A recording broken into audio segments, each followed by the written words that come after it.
the best control is gonna be the barracks. Mirage. Okay, so this should be an outlet roam if I'm not wrong. Go out to put out, despite the fact that Aurora possibility, yes, they have a lot of burst heroes on their side, but if Falcon can actually hold their position, have the really good defense, making sure that they are tanky and not able to be taken out easily, that could give a good winning position for them. For sure. Now, one of the things that FALCONS APBREN is looking to do is to give Super Marco that advantage, or Kaltizi as well. So they'll do well for themselves not to die in the first 5 minutes of the game. Okay, going in straight into the mid. I feel like we got 3 players there. I feel like Ogwen will be going in for just clearing out the minions so far. Not gonna actually ever extend or anything, but UA do try to actually go for the overextension just a little bit. So much so now, and it seems that Ogwen try to stop UA in the way as well. And as they progress, we do see that the scrimmage that was supposed to start, it didn't start. It was just a little bit of poke and tease coming in from both sides. Yep, but the first Lethal Wanderer going to go into the hands of Aurora. A good start for them at this point. Keeping up with their performance from game number 1. Okay, looking good so far. I'm at least we do see that somehow the overextension was not done. They're just slowing things down. They're trying to actually buff up just a little bit and try to poke little by little. Yep, they're placing a lot of emphasis onto Kaltizi here with the Warcry on his emblem, so they're looking for huge bursts, right, coming in. Now, Kaltizi trying to go for it, not sure who that went to, didn't catch the glimpse, but based on the XP, I think it went into the hands of Demonkite. It possibly could be going in from Demonkite is that he managed to actually steal it away, despite the fact that Kaltizi, the fact that Kaltizi was trying to go in, but is still in the favor of Aurora.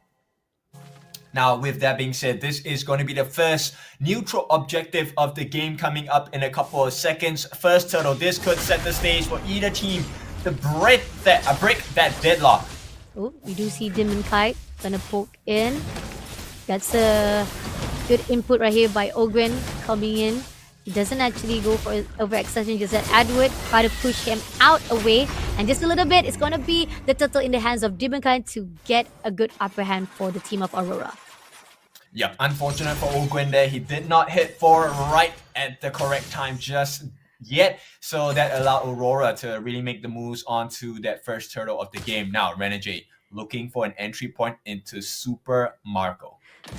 Super Marco needs to be really cautious, but I think that they move back away. Feel like UA will be prioritizing going into Ogwen.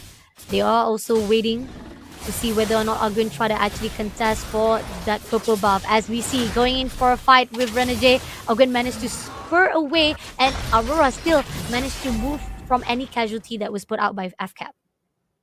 Yep, and at this point, Edward doing well on his own to fend off a 2-man gank at the top lane. So FALCONS APBREN, every single play has been shut down. This time, it is up for Aurora to find something. I'm living the fact that no matter how much FCAP try to go in for the instigator or even try to go in for the screams, it ended up having been shut down. Aurora was just so much empowering to defense-wise. But here or not, scream coming in from the mid. Yep, they're gonna try onto Renegade. He's falling a bit low as well. He should be the first one to fall. Kaltizi gets the first blood, but few gonna be traded out instantly. It's a 1-for-1. Aurora still having that slight goal lead. Loving it. Trades doing well for both sides, but Aurora is getting a really good upper hand at the moment, as the fact that the one who tried to go in for the initiator was the team of Aurora, but FCAP could not continue on to at least steal away another play, because the fact that they were the one who tried to initiate that scream, but they faltered in the end. Yep, it's a tough one because at this point, you know, the Thunderbelt already in the hands of Edward. He's going to be tanky. He's going to get that first growth much faster than they have on the side of FALCONS APBREN. Domain actually doesn't really care about that Gold Crab. Will give it away to Super Marco, which then he rewards himself with the Corrosion Scythe. It's going to piece straight away to the turtle as Ogwen waiting for the right time. They're leaving it off. They managed to actually go in for a fight. It's going to be 3-2-4 at the moment right now. Oh, what a catch! Yep, he eats him up. Daytona's welcome. Wild charge on Ogwen, but it's not going to matter too much. Shadow Q going to be used, but Kaltizi is falling really, really low. Second turtle of the game going to go into the hands of Aurora on the backline. They go in with the penalty zone. Does not catch anyone but Edward. And here we go, the turnaround potentially. Domain looking for the Lycan Pounce. Will not find anyone yet. But so far, Aurora maintained the lead. Ooh, Aurora, early games doing so perfection to a point that FCAP could not do anything. I feel like, again, this is still a struggle coming in from FCAP, despite the fact no matter how much they try to pull in, it's still not enough to shut down Aurora's players. And here, Latizi gonna go in for the tease to fight off with Edward. Kaltizi also will be at the backup side as well as they actually go in for the steals. But at the same time, right here, Super Marco almost close enough being taken out, but Latizi all alone, he will be gang out. Yep, that's a kill if I've ever seen one. Flapteezy takes the fall. Meanwhile, the play on the bot does not work out for Falcons AP. Aurora make it out safely, take a kill. Everything going in favor of Aurora Gaming. I mean, again, this is a question coming in from FCAP and going into the itemization. And you talked about how the moment when Edward has that Thunder Belt, that's going to give a lot of pressure even more for Falcon to actually take down the defense because he's already tanky. He already has a lot of the buff on his end and to a point that FCAP cannot do anything. Yep, interesting though. They actually go for Sky Piercer, first item for Doming. So this is going to be a huge power spike for the side of Aurora here. And it looks like they will reward themselves with the T1 tower on the top. In the meantime, Aurora, they catch eyes on 3 different members on the side of Falcons AP. They will push them away.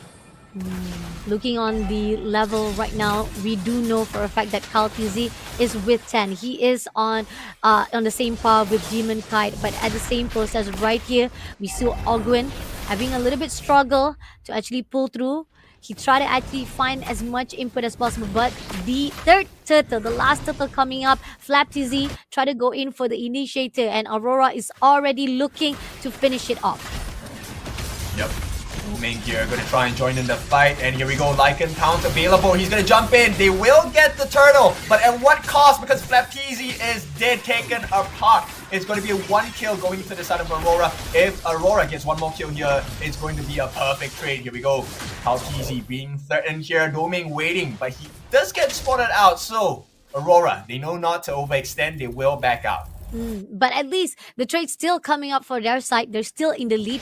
They have the potential, despite no matter how much the turtle has already been taken out. It's still Aurora's for the win right this instant. The trades is still enough for them to actually have the better upper hand, have the advantage. And so we do see that here, Ogwen try to go in for a fight with Edward, but it's not going to be enough as Super Marco will be able to take at least one of the turrets into the hands of Team Falcons. Yep, Super Marco hitting the mark. He is going to be able to shred down that T1 on the bot as well. In the meantime, Kaltizi 1-on-1 against Demon Kite. Can they keep it honest? No, they will not. Flapteezy comes in. Here comes the sword. A nice flicker ultimate. They will get it down. Flapteezy slams the floor, takes a slice. But in the meantime, in the mid lane, they're going to start another engagement. Renegade able to push few away. And no other losses and no other casualties thus far. But Falcons AP, they're coming back into this game. Oops, Super Marco tried to tag off Renegade, but at the same time, Renegade was able to move away. Now, Ogwen, if he actually managed to stop it, but he unfortunately was not in time, but it's okay. Aurora did manage to actually at least clear some of the casualty that was done by Team Falcon. They did manage to actually get a trade, but at the same process right here, we do see that turrets wise, it is going to be in the lead of Team Falcons as they managed to get the second turret. Yep, very good situation here for Kaltizi. Actually gets the first kill, right? So 1-0-1 in comparison, Demon Kite 0-1-1, so he might be trailing in gold by a little bit. More importantly, Kaltizi is 2 levels ahead. This is going to be a huge difference in the retribution amounts. Okay, coming in right here on the mid, Ogwen getting an input as much as they could as they see Renegade as well as Edward right in the mid. Renegade just gonna push out Ogwen away from his own farm so that they at least give a good backup for the teams to actually buff it up, and Team FCAP will not stop them in their own ways of trying to actually build up a lot of their potentials. Yep, Super Marco as well gets a split push on the top lane, now proceeds to the mid lane to get a little bit more farm. They're going to start working on the Lord pretty soon, I would think. maybe there's a possibility they are trying to actually poke it out. They try to tease it, but at the same time, somehow we're going to see that it's just going to be a back and forth. Nobody's going in for initiative just yet. Few putting off some of the skills so that they can actually be able to shut down the movement of Aurora as well. But at the same time, it's not been done yet. It hasn't started yet between both of these teams. But at the same process, FCAP takes down Domain first of all. Yep, that's a huge win for the side of FALCONS APBREN. Not only that, they get the mid T1 as well. This is doors wide open for the first lord of the game, and FALCONS APBREN have fully recovered. Team Falcon bringing it back to their grounds. And it was because of Kaltizi. The more momentum he put out, the more that he actually wins those kills. The fact that he was able to bring it back now with the gap that's been put out with 50-13 to Demon Kite, he has much more upper hand. Yep, really like the win conditions this time. They couldn't get the team fights that they wanted, so let's just go for the solo kills instead. And that's the strength of Kaltizi on this higher booster. Okay, now we'll try to actually make sure that at least top tier, the second tier will not be taken out. They want to make sure that they will be securing all of their bases defense-wise, still in the midst for Team Aurora. But here, Demon Kite doesn't realize that Kaltizi is right there. Maybe Kaltizi will try to pick him out, try to actually also cause a little bit of disturbance of him. Could have been in the end of Kaltizi to get that buff as well, and it seems that Demon Kite just backs off away. Yep, it's all about the resource play here. It looks like FALCONS APBREN, they have found the winning formula. The Lord is going to be marching down on the top lane as well. Still pretty healthy, 80% health, 70% health bars available. They're going to try and melt this down. Here comes the defense coming out. How much damage can they deal to this T3 in the top and mid? Looks like not much at this point, but here comes the next wave as well. They're looking for an entry point. Here comes Demon Kite. He gets caught out. Two-man knockup as well. They take to the skies as Baptiste takes away Demon Kite. The defense is working for the side of Aurora. Can they get more? They will successfully push them away, but no more deaths. They just trade out 1 for 1. 1 for 1. I think pretty much the overextension was just to see what the potential that FCAP could do, but I'm loving the fact that they didn't actually overcommit. They pushed back, and that's what is needed. At least pretty much they managed to actually do a lot of damage on the first tourist, but it was not enough because the defense wise of Aurora was a great composition to a point that FCAP could not do anything.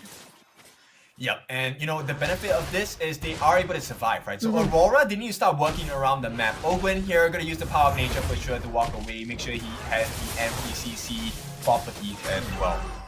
Okay, and my goodness. No, he steals again. That's it. Kaltizi just farming it out, and this is giving even more pressure for Team Aurora. If you let Kaltizi just gets away with all of those farm, all of the buff, he will be indestructible. And Team Aurora, they gotta be aware of it. They gotta be cautious as Kaltizi is getting more powerful. Yep, just to give you a reference, right? Kaltizi in the past 3 to 4 minutes has taken 3 buffs away from the side of Aurora. Agree. Yeah, definitely. That's the struggle coming in from the side of Team Aurora.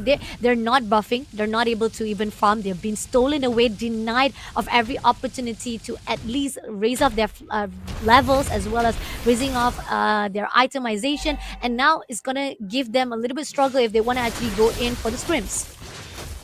Right, let's take a look at the growth other items as well. Sky Piercer along with the BOD Malefic Roar. We're looking at the last item to be built up for the side of FALCONS APBREN Kaltizi. This will be the fight. Renegade falling a bit low. Tries to go in with the vengeance. A 2-man catch there by that penalty zone. In the meantime, Super Marco doing all the work, jumping in, gets another kill as well. Owen this time rewards himself. It's going to be 4 deaths for the side of Aurora, and FALCONS APBREN may have opened the doors into Aurora's base. And not even that, they don't really even go in for the lore already. They're going to go in straight to the base. They know for a fact that this is the time to push in. Doming is all alone. He will be stepping in, but he will be shut down instantly by Kaltizi and making another fight for us to prolong this series. Alright, congratulations to FALCONS APBREN. Shaky start, but that does not mean you have a shaky game. They will tie this series up 1-1 in this best of 3. Great job coming in. I mean, the one game changer, the one that actually made it all happen.